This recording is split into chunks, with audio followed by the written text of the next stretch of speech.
Terima kasih Mas Yusuf.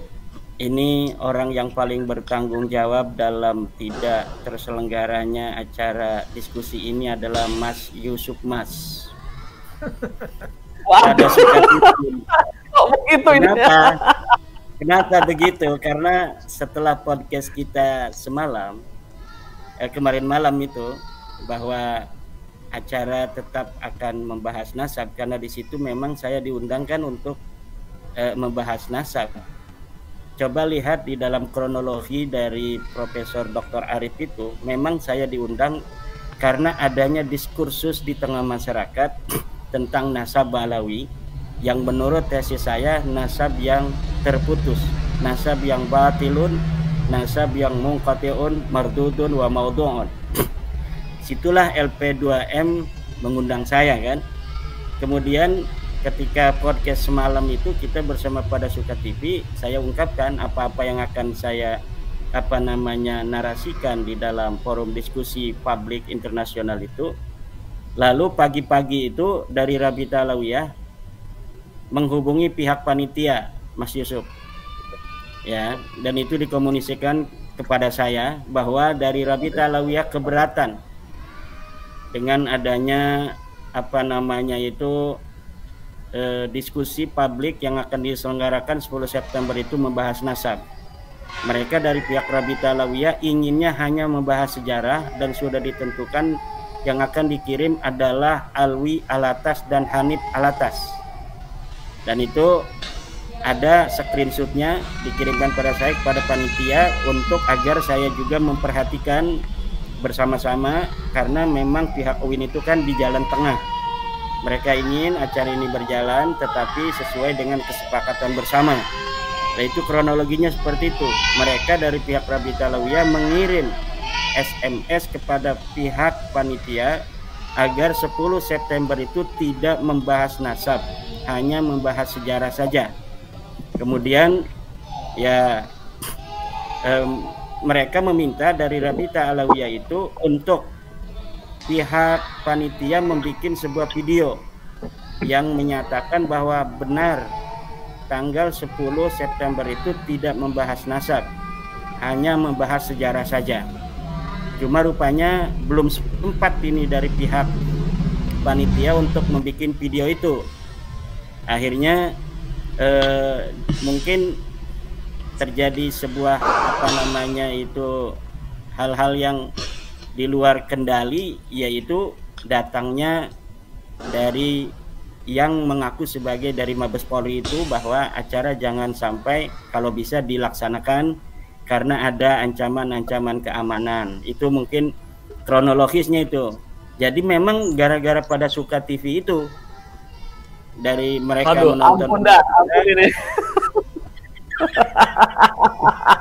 Kalau bisa disalahkan ini yang ajak podcast ini. Karena memang ini Pada Suka ini kompor kan. Jadi setelah Pada Suka ini kan ditonton oleh bukan hanya di Indonesia, Pada Suka ini Mas Yusuf ditonton juga oleh dari Yaman, dari Mekah, dari Malaysia. Ini banyak orang yang sekarang sedang memperhatikan isu-isu nasab, dan salah satu channel favorit mereka adalah Pada Suka TV untuk mendapatkan informasi tentang bab nasab yang sedang terjadi diskursus di Indonesia ini. Maka Rabita Alawiyah ketika melihat Pada Suka TV, mereka mungkin gimana gitu kan, mereka berani gitu kan membuat framing untuk datang dan sebagainya. Kalau bisa jangan bahas sejarah saja tapi bahas nasab, kan dalam videonya begitu. Tetapi dari belakang mereka mengatakan tidak boleh bahas nasab kan. Nah, itu yang sebenarnya terjadi, dan itu masih ada buktinya berupa screenshot SMS atau WA yang disampaikan kepada saya sebagai dari pihak UIN mengharapkan acara itu sebenarnya terjadi, dilaksanakan, tetapi dengan kesepakatan bersama itu. Saya waktu itu belum memberikan statement apakah betul saya bersedia untuk hanya membahas sejarah, karena memang kalau bahas sejarah itu sudah ada tokohnya, yaitu Profesor Dr. Sumanto Al-Qurtubi. Kalau saya lebih ke dalam masalah nasab Alawi yang saya teliti kan. Jadi Saya tadinya itu kalau misalnya sampai apa namanya terjadi, ini luar biasa sekali. Tapi apapun yang terjadi, saya respect apa namanya apresiasi terhadap UIN Wali Songo yang telah berusaha berupaya untuk mendudukkan bersama pihak-pihak yang apa namanya sedang berdiskursus ini agar ada solusi di tengah-tengah masyarakat. Walaupun itu bukan keputusan, hasil diskusi itu adalah kesimpulan bukan keputusan. Tetapi minimal masyarakat akan melihat bagaimana sih dalil-dalil yang diberikan oleh saya sebagai orang yang telah secara yakin meyakinkan hakul yakin bahwa Ba'alawi ini memang bukan keturunan Nabi.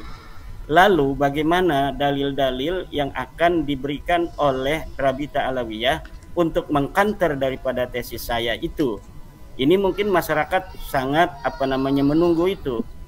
Karena memang apa namanya diskusi itu ada yang dilakukan untuk ma'rifatu haqiqati syai'i bil yakin, ingin mengetahui hakikat sesuatu dengan yakin, yaitu tahaqquq wa tasabbut.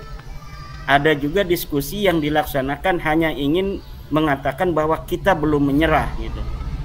Seperti diskusi yang sedang apa namanya akan dilaksanakan di Rabita Alawiyah, yang mereka mengundang beberapa orang dengan forum tertutup.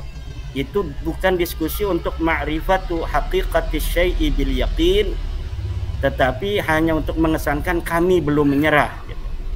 Kami masih struggle for eksistensi. Kami masih struggle untuk belum menyerah bahwa kami bukan cucu Nabi, tidak. Nah itu yang apa namanya sedang diupayakan dan kita memahami itu sebenarnya ya.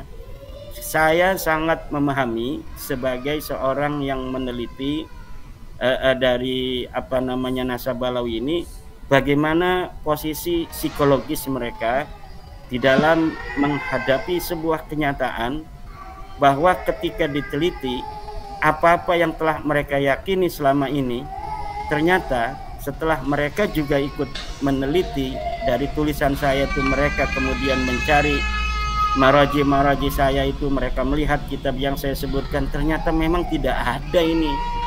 Ternyata memang tidak ada apa namanya sebuah kitab nasab pun yang ditulis dari abad ke-4 sampai abad 9 yang menyebutkan bahwa Ubaid leluhur mereka ini anak Imam Ahmad bin Hambal, Imam Ahmad bin Isa, seorang keturunan Nabi yang terkonfirmasi. Ternyata benar loh, Ubaid ini nggak ada di kitab-kitab nasab dari mulai abad 4 sampai abad ke-9. Oh ini katanya Imaduddin ini mengatakan leluhur mereka Faqih Muqaddam, Sohib Mirbat, Ali Qoli Qasam, Ubaidillah, yang katanya imam itu tidak ada di dalam kitab sejarah sama sekali. Setelah mereka juga melihat referensi-referensi saya, dilihat di dalam kitab-kitab sejarah yang saya sebutkan, oh memang kok tidak ada ini. Dalam kitab sejarah Musallam Al-Lahaji di abad ke-6 tidak ada itu nama leluhur mereka. Dalam kitab sejarah Al-Kamil Fit Tarikh tidak ada leluhur mereka. Dalam kitab sejarah apa namanya As-Suluk tidak ada leluhur mereka. Dalam kitab sejarah Al-Ataya As-Saniyah di Yaman tidak ada. Ulama-ulama yang disebutkan, ulama-ulama di Mirbat disebutkan, ulama-ulama di Tarim disebutkan pada saat di mana Faqih Muqaddam itu hidup, ternyata Faqih Muqaddam tidak disebutkan sama sekali.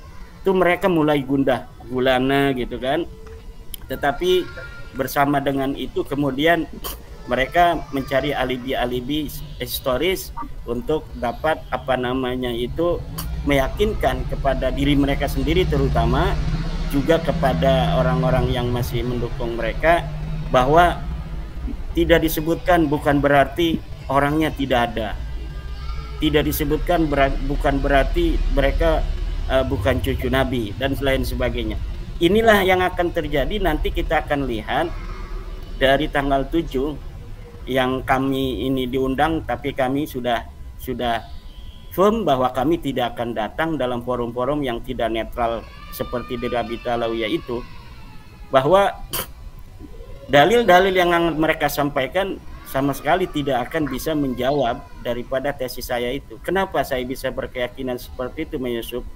Karena algoritma dari abad 9, bagaimana penyambungan usaha-usaha itu dilakukan, itu sangat terbukti nyata bagaikan matahari di siang hari. Bahwa memang nasab mereka itu dipabrikasi pada abad ke-9 dengan mencangkok, mengokulasi sebuah nasab seorang ulama di abad ke-8 atau di abad ke-7 ya, 620 Hijriah, yaitu Abdul Jadid, untuk disebutkan sebagai saudara mereka tanpa adanya sebuah dalil dari kitab yang semasa atau yang mendekati dari keberadaan Syarif Abdul Jadid bahwa dia adalah saudara dari Alwi, leluhur daripada Ba'alawi. Sama sekali tidak ada. Jadi daripada formulasi apa di abad 9 bagaimana mereka mencangkokkan nasab itu tidak akan ditemukan pada abad-abad sebelumnya berbagai macam manuskrip-manuskrip yang akan memverifikasi keberadaan leluhur mereka atau memverifikasi nasab mereka. Tidak akan mungkin itu bisa ada. Rumel Abbas sudah berusaha untuk menjawab kesunyian itu dengan mencari manuskrip-manuskrip, sanad-sanad, tetapi itu sudah dapat dibuktikan sanad itu sanad yang palsu. Karena sebuah sanad itu tidak akan berdiri sendiri, dia akan menyebut nama-nama dari orang-orang yang bisa jadi orang itu masyhur dan juga yang tidak masyhur. Nah, dari orang-orang yang masyhur itu kemudian kita bisa untuk mengkaji apakah betul dia mempunyai murid seseorang ataukah dia mempunyai guru seseorang yang disebutkan dalam naskah itu. Dan dalam naskah-naskah yang diberikan oleh Rumel Abbas untuk menjawab keterputusan nasab Ba'alawi ini, terbukti bahwa manuskrip itu manuskrip wayang, manuskrip palsu.